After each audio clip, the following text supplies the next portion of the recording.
If you want to create a new Files app folder on iPhone, first open the Files app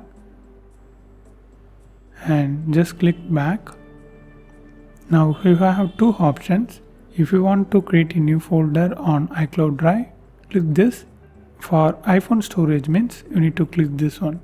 For now I just open iPhone. Then click this little circle at the top. Here you can see new folder option. Just click that. I just type demo like this and click done. Now the folder was created.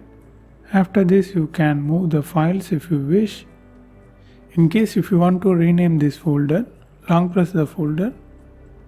Then you can see the rename option. Just click that. Now you can again change the folder name. Just like that. And click done. In case if you want to add another folder on this folder, long press the folder and click new folder with item. I just name it as drive, just like that, and done. If you open the drive, you can see the first created folder, just like that. And this is how you need to create a folder on iPhone Files app. If you want to know more videos about iPhone, watch this video.